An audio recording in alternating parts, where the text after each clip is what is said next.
Hi everyone, today we're going to learn how to install a Palo Alto Firewall from scratch. So first I'm going to take here the management cloud. Now the management cloud here is responsible for the management VLAN connectivity. In the management cloud there is the default gateway of the virtual lab that I'm accessing right now. So what it'll do is it'll set a path from my laptop or my machine or whatever it is that you're using towards the virtual lab. So for that, obviously I'll require the default gateway, which I'm going to again give in the configuration of Palo Alto Firewall. But as of now, I don't need to do anything. I just need to choose the management cloud. Now I'm going to choose the Palo Alto Firewall.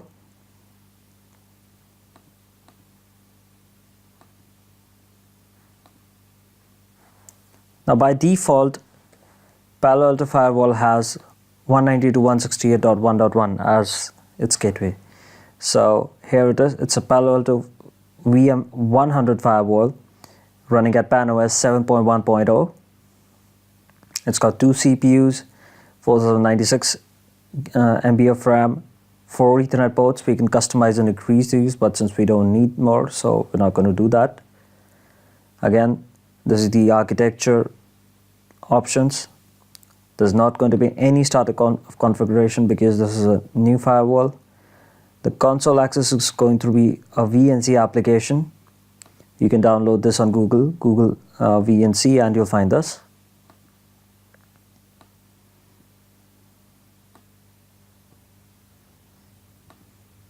So again, I connected them, and now it is asking me which interface do I need to choose. See, if you have tried setting up the firewall and you cannot access this through web, one of the main reasons can be that you haven't chosen the management port. This is a very peculiar mistake amongst people who are setting up the firewall for the first time, or like the first couple of times, and haven't done it consistently enough. So what happens is, again, as I told you, here it is the management VLAN connectivity, and this is the management cloud. So this needs to be connected to the management port in order to avail the access to the web. All right, neither of the Ethernet ports can do that.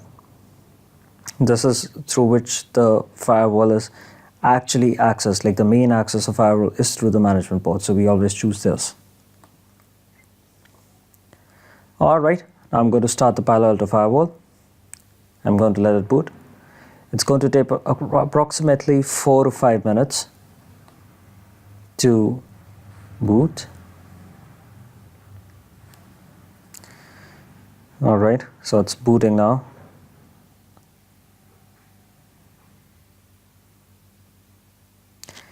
So one of the highlights of Palo Alto Firewall is that it's based on a single pass parallel processing architecture, or an SP3 architecture. Now, what do I mean by SP3 architecture? Usually in firewalls, whenever we execute something, it takes multiple passes for it to execute. All right. So for example, if I was NATing, it would take certain processes because there'll be only one processor or 2 processors involved. But in this case, in Palo Alto, there are multiple modules. So there's going to be a different module for app ID. There's going to be a different module for user ID. There's going to be a different module for content ID. So it's basically just passed from module to module. So it doesn't matter if I executed 7 things at a time, they would be all executed in one pass. So which is why it's called, a single pass parallel processing architecture, because it parallelly processes all the functions, all the tasks that are thrown at it at once. Now it's prompting me to log in. However, I'm quite sure at this point it hasn't loaded completely. I'll just show you.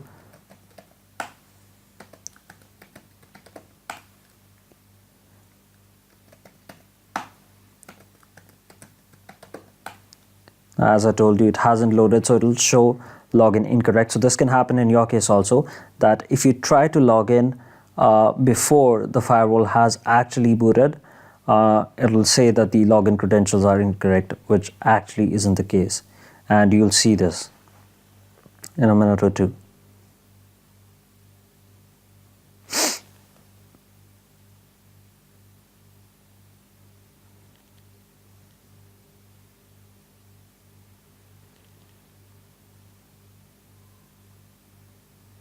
Or still waiting for this. And one of the other features of Palo Alto Firewall is that it has two planes that can run the same IP, the same subnet, and in case one plane goes down, I can access that plane which is down through the other plane which is functioning. Now, as you can see here, it says Ethernet 0 physical read status error reading PHY register. Now it has booted completely, and I'll show you how to access this.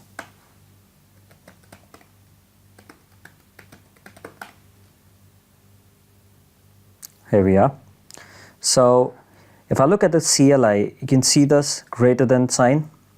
This is very similar to the Cisco setup, where the first mode is like the read-only mode, and then I go into mode where I can, just not only read, and from further where I can go and write as well, which is called the global configuration mode.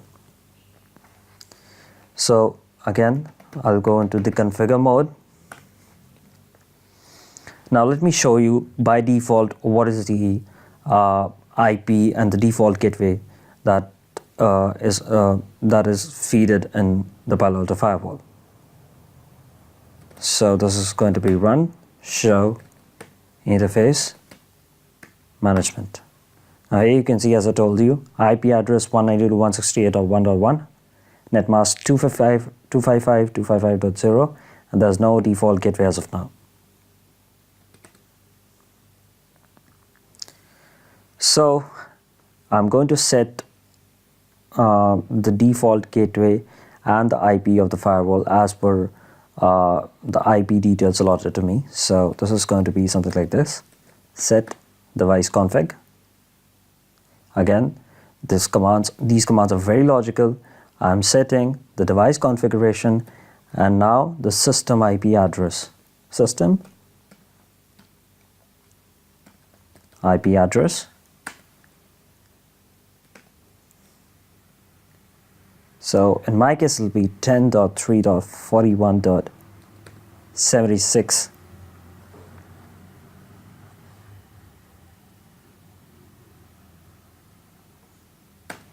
And now it's going to be the mask length. Here the command is net mask. Mask length is the command in checkpoint.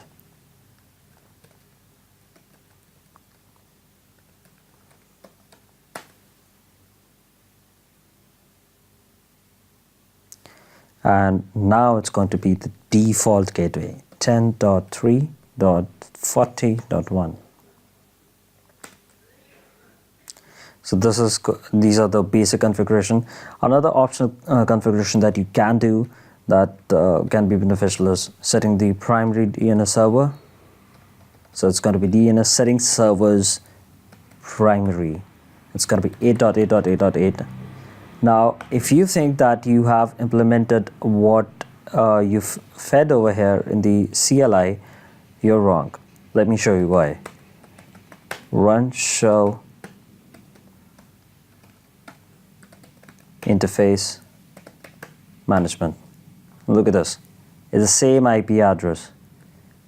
This is what people think, that if you can just put this and press enter, it's going to collect all the details from the command that I've entered and deploy that, but it's not that. You have to commit the changes. Commit. Again, you also do have the option to cancel it.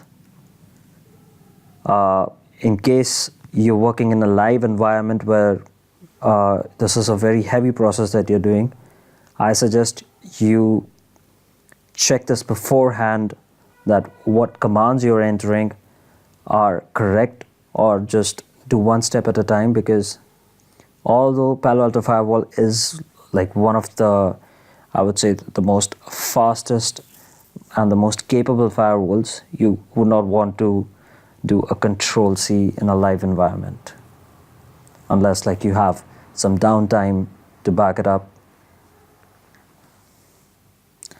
All right, so this is done. So again, now if you see, I'm using run show. I'm not using show. This is the configure part.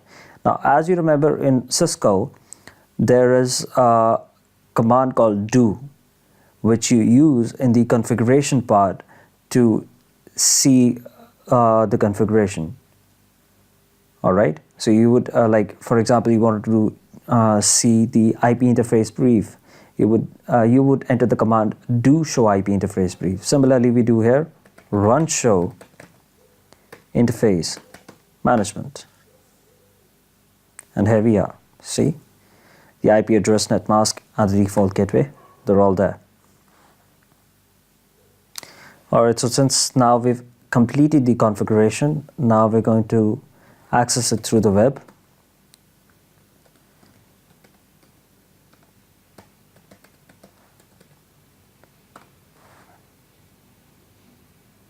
All right, so one thing that I missed here was I accessed this the first time, the second time actually, because this is an IP that I've used before a lot of times. If you're going to do this for the first time, it is going to give you a prompt of, are you sure you want to access this? Because again, this is for an IP, all right? So it thinks that there might be some security risks, especially if you have an antivirus.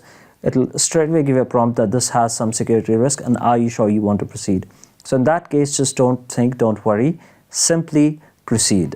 Simply just say, yes, I understand the risks, and continue, and you'll be directed to the screen over here.